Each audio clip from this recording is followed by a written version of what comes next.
బయట ఎవరైనా కొట్టుకుంటే జైలుకి పంపిస్తూ ఉంటారు. కేసు నమోదు చేసి. లేదా బయట ఎవరైనా ఏదైనా అంటే ఖచ్చితంగా వాళ్ళ మీద కేసులు నమోదు చేస్తారు. జైల్లో శిక్ష వేస్తారు. కానీ జైల్లో ఖైదీలే కొట్టుకుంటే ఏం చేస్తారు? ఒక పెద్ద బెటాలియన్ ఆర్మీయే దిగాల్సొస్తుంది. సో, అంత దారుణంగా తయారైంది శ్రీలంకలో ఉన్న నిగొంబ జైలు పరిస్థితి. ఇద్దరు ఖైదీలు ఇష్టం వచ్చినట్లు ఒకరినొకరు అత్యంత దారుణంగా చితకబాదుకోవడంతోని తీవ్రంగా గాయాలయ్యారు. గాయాల పాలయ్యారు. అలాగే మృతి చెందారు.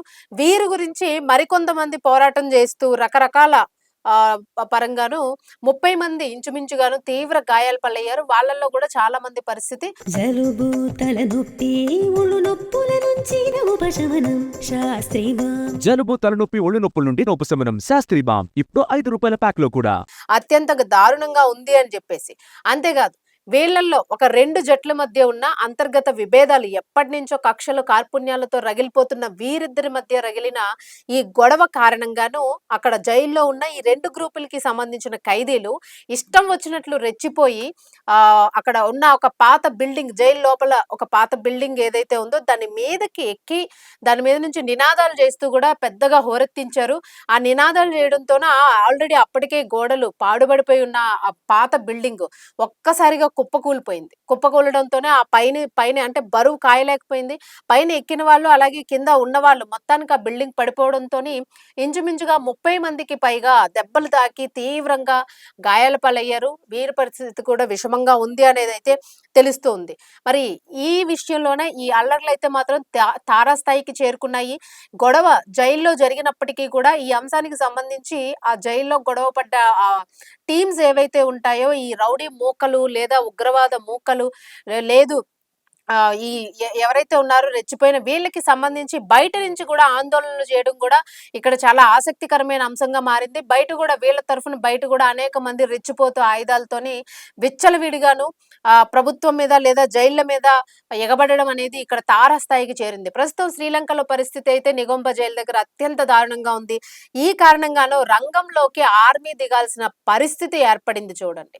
మనకి ఏదైనా ఇతర దేశాలు మన మీద తెగబడుతున్నాయి లేదా బోర్డర్ సరిహద్దుల్లో తెగబడుతున్నారనంటే ఖచ్చితంగా ఆర్మీ బెటాలియన్ అంతా కూడా అలర్ట్ అవుతుంది మనల్ని బయట ఉన్న ప్రజలు రక్షించడానికి. కానీ ఒకే దేశానికి చెందిన వాళ్ళు జైళ్ళల్లో ఉండి వాళ్ళు గ్రూపులుగా ఉండి వాళ్ళు కొట్టుకుంటే ఆర్మీ కూడా తన సమయాన్ని వృధా చేసుకోవాల్సిన వచ్చిన పరిస్థితి ఇక్కడ కనిపించింది. అంటే ఇక్కడ నిర్లక్ష్యం ఎవరిది? జైలు శాఖకి సంబంధించి ఇక్కడ పూర్తిగా కూడా నిర్లక్ష్యం కనిపిస్తూ ఉంది.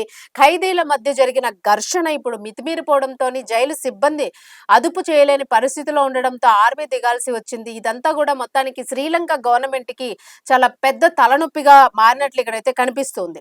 అలాగే రంగంలోకి దిగిన శ్రీలంక ప్రభుత్వము వెంటనే police special task force STF తో పాటు శ్రీలంక ఆర్మీని అయితే రప్పించింది. భారీగా బలగాలు మోహరించాయి. సాయుధ బలగాలు మొత్తం కూడా జైలు లోపలికి దూసుకెళ్లాల్సిన పరిస్థితి అయితే ఇక్కడ కనిపించింది. ఆ జైలు లోపలికి వెళ్ళడానికి కూడా తీవ్రంగా శ్రమించాల్సిన పరిస్థితి వచ్చింది.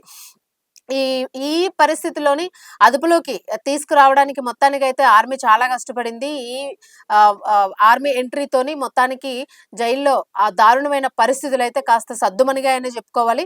మరి ఇంచుమించుగా 30 మంది ఖైదీలు తీవ్ర గాయాల పాలయ్యారు. అలాగే వీళ్ళందరినీ కూడా తీవ్రంగా గాయాల పాలు ఎందుకంటే ఆయుధాలతో విరుచుకుపడిపోయారు. రకరకాల ఆయుధాలతో దాడులు చేసుకున్నారు. బలంగా గుద్దుకున్నారు. సో ఒక్కసారిగా వీళ్ళందరూ గాయాలై రక్తంతో ఇబ్బందులు పడుతూ ఉంటే వీళ్ళందరినీ కూడా హాస్పిటల్‌కి తరలించారు. స్థానికంగా ప్రభుత్వ హాస్పిటల్‌కి. ఈ హాస్పిటల్‌లో వీరిలో కొంతమంది పరిస్థితి అత్యంత విషమంగా ఉంది.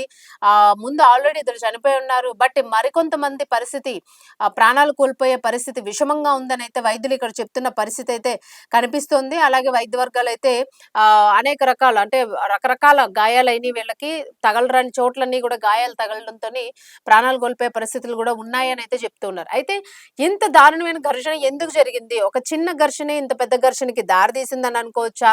లేదు ఇంకేమైనా మాఫియా హస్తాలు దీని వెనుక ఉన్నాయి అనుకోవచ్చు అని అనుకుంటే దీనికి పూర్తిగా అంటే ఇప్పటి వరకు ఉన్న అప్డేట్ ప్రకారము డ్రగ్స్ అల్లర్ల వెనక డ్రగ్స్ మాఫియా ఉంది అని చెప్పేసి అయితే ఒక వార్త అయితే వినిపిస్తోంది. ఈ ఘోర కోలాహలానికి కారణం ఇంత పెద్ద గొడవ జరగడానికి గల కారణం కారాగారంలో గుట్టు చప్పుడు కాకుండా డ్రగ్స్ మాదక ద్రవ్యాల దందానే ప్రధాన కారణంగా ఇక్కడ ప్రాథమిక విచారణలో అయితే తేలినట్లు ఇక్కడ కనిపిస్తుంది.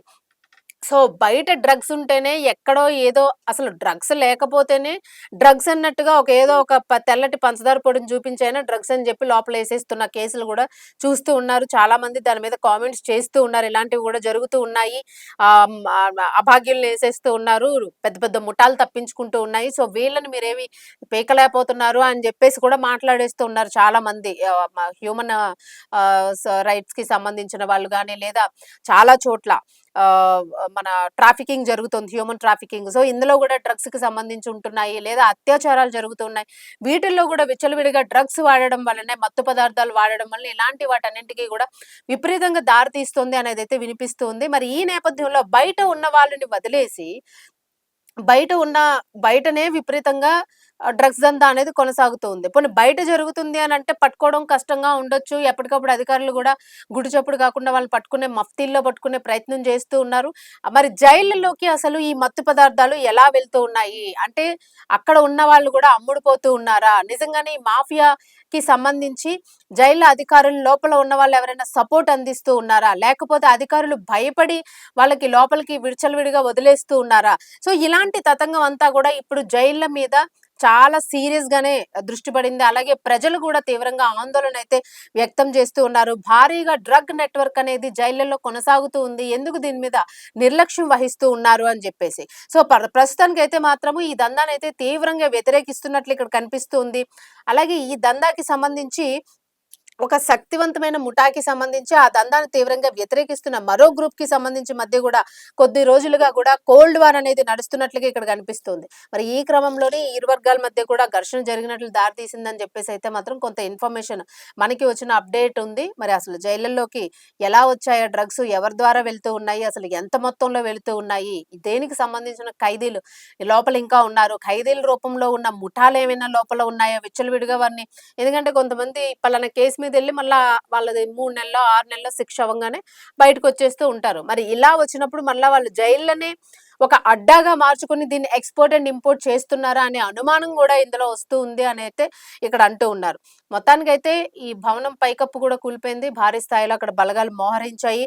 మొత్తానికి ఏదైనా నిగంబో కేంద్ర కారాగారానికి సంబంధించి పూర్తిగా ఇప్పుడు సైన్యం ఆధీనంలో ఉంది. శ్రీలంక నిగంబో కారాగారము సైన్యం ఆధీనంలో ఉన్నట్లుగా ఇక్కడ తెలుస్తోంది. ఎలాంటి అవాంఛనీయ సంఘటనలు కూడా, ఎందుకంటే సాధారణంగా బ్రతికే ప్రజలు కూడా చాలా మందే ఉంటారు. సో, వీళ్ళకి ఎలాంటి సంఘటనలు జరగకుండా, ఎలాంటి ప్రమాదం జరగకుండా కూడా ఇక్కడ జైలు లోపల అలాగే జైలు వెలుపల కూడా కట్టుదిట్టమైన భద్రతా ఏర్పాట్లను చేశారు. ప్రస్తుత పరిస్థితి అయితే ఆందోళనగా ఉంది. సో, చూద్దాం ఎలాంటి లేటెస్ట్ అప్డేట్ వస్తుందో. మరి దీనికి సంబంధించి ఒక డ్రగ్ ముఠా, అంటే తీగ లాగితే డొంక కదిలిందన్న స్థాయిలోనే ఏదైనా ఒక పెద్ద ముఠా వివరాలు ఏమైనా బయటకు వస్తాయా అనేది అయితే వేచి చూడాల్సి ఉంది.